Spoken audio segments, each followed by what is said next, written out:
Well, good morning, Leeds United fans. It's walking with Connor. It's cruising with Connor as we go out for a nice leisurely walk after, I have to say, an absolutely splendid weekend in Robin Hood's Bay, meeting at least 10 Leeds fans in an area which is so small you would not believe, and it just shows that we are everywhere. Shout out to the Whitby Whites, shout out to the Robin Hood's Bay Whites. And shout out to Paul and John and many others who I met who are huge Leeds fans and watch the channel. And do you know what? Got some feedback. You guys enjoy the walking. You enjoy the walking along with Connor. It's as if you're here, just chatting to me, walking around. So I'm going to keep it up. Obviously, we'll mix it up with the studio, but I feel like you enjoy walking around with me. I've got a brand new phone as well, a top edition iPhone. Can you believe it? Thanks to your guys' help with the channel. So just bits and bats that we're trying to improve on the channel. I really appreciate all of your support. So good weekend. What did you guys do? What did you get up to? Let me know in the comment section below. I don't want this to just be a boring, monotonous news channel. I want you to get involved, tell me what you did. I do read every single comment. I'm currently going to a new cafe in the area to get an overpriced, poor, flat white with oat milk. That's my order, everybody. And we'll see what that's all about. And then we've got counterpoint with Mr. Wainman at midday. So there you go. And then we've got the debrief tomorrow. We'll have another video coming out tonight. It is flying, everybody. And stay with us as well.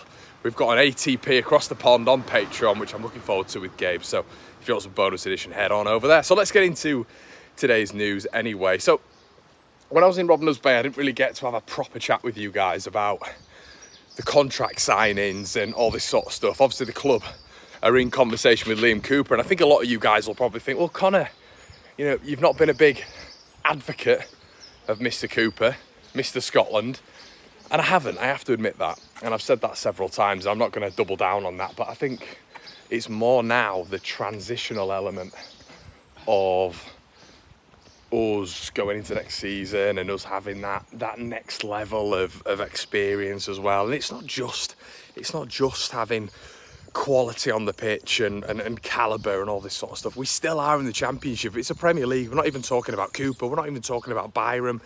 We're certainly not talking about Shackleton and co. So it does feel at this moment in time that move for me is an okay one. Leeds in the Championship, talking with Cooper, that's fine. If it's a year-long contract and it's just rolling, that's okay. That is okay. I don't mind that. I think that transition with experience, I think we have to be careful with that. I really do. So yeah, Cooper, fine. Byram, okay with it. We've remained in the Championship, a year rolling contract, no problem. I think he has deserved it, even though I do think he's a bit of an average Joe. We're in the Championship. It's like, we can't pick and choose, can we, everybody? We cannot pick and choose, as I just got a wet leaf on my friggin' ear.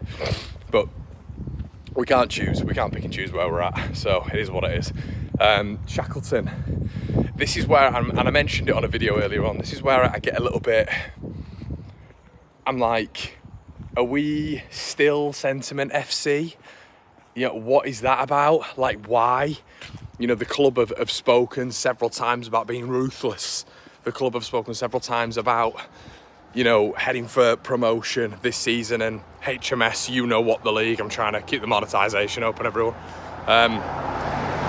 So that's confusing to me, really confusing, because he's done nothing. If football is based on a meritocracy, he's what, 23, 24 years of age now?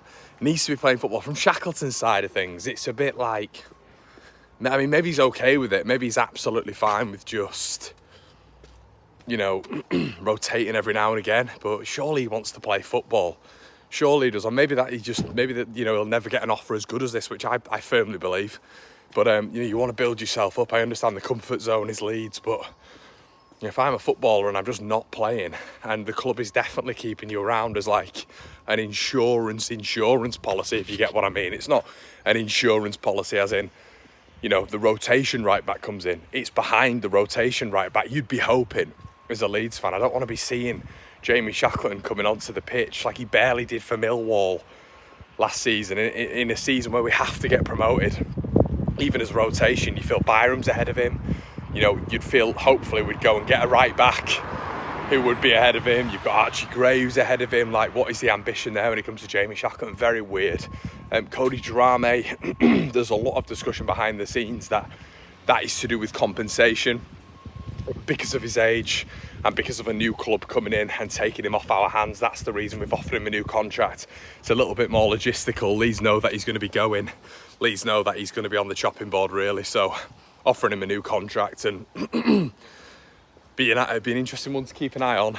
Rob Edwards at Luton for that. Luton were huge fans of him when I believe he went in 2023. Massive fans of Mr. Drameh, so keep an eye on that one. And you forget about Drameh as well when it comes to a fee. You know, if we're able to get a decent fee for him, if he does in fact sign a contract, that'll be good business by Leeds.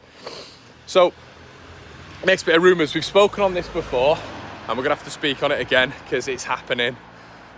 AC Milan have been cut to favourites to sign Willy Gnonto. Now, I mentioned earlier on that a lot of this is going to be about Italian clubs. I've just got a feeling that, and I mentioned this right at the very beginning, I've mentioned this on the Cagey show as well, that I don't think a Premier League club's going to come in for him. I'd be surprised, even when you get a club coming in for him, you know, potentially a promoted club, his wages are going to be high. His agent is a nightmare. His agent is Zaniolo's agent, by the way, everybody. Zaniolo is a different club every 2 minutes. He has a different bonus every 2 minutes. And somehow, even when he gets injured for 11 months a season, his wages still get higher. You got to think the agent's always looking for a cut for himself. Willy Gnonto's agent, if he does go to the Premier League, he's going to want a lot of money. You know, so whether or not that's in an agent fee, whether or not that's a cut out of his wages, which actually can happen nowadays, which is crazy, percentage-wise, we'll have to wait and see. But I think if Willy does go, I think it is going to have to be to a top Serie A side because they're going to be the only ones who can afford him. Leeds are probably going to pitch him to them as a player who, you know, is going to be the Italian poster boy. That's what Mancini was trying to do anyway, but obviously he's left the Italian side now. So, yeah, I do think there's a lot of sell-on value with Willy, but now the transfer window has opened today. It's going to be fascinating to see how this works. Really interesting because I want Leeds to be aggressive now. And if that means selling Willy Gnonto so we can do other things and Leeds can have capital and Leeds can have an increased wage structure, that's absolutely fine by me.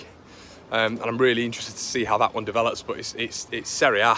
It's got to be Serie A. Apparently he really wants to go back, according to sources, and today AC Milan have been cut to favourites, which is definitely something to keep an eye on, and it's actually really interesting. I didn't expect that sort of level of club. I was sort of expecting your Fiorentinas, Genoa was murmured, Torino. I didn't expect AC Milan, but they've been cut to favourites today, so keep an eye on that one. Something else as well to look at, which is nice and yeah, interesting. Leeds United apparently during this window, a couple of sources have mentioned today, and we kind of already knew this anyway, that Leeds are expected to have a very busy transfer window, and the Red Bull investment, apparently it's now unconfirmed that this is going to be a massive cash boost for Leeds United, and it's going to hugely help us with FFP, PSR, which we all knew, but it's nice to see this being sort of ridden through a lot of articles, so a lot of decent sources as well, this window, that Leeds are going to be, you know, almost able to spend a little bit more and have that cash injection, that cash boost. Guys, that's going to be it from me. Let me know what you think in the comment section below. We'll be back with the counterpoint at midday and a video later on. It's been an absolute pleasure. Make sure you like, comment, subscribe. Head on over to the Patreon for some bonus bits. I'll see you in a bit.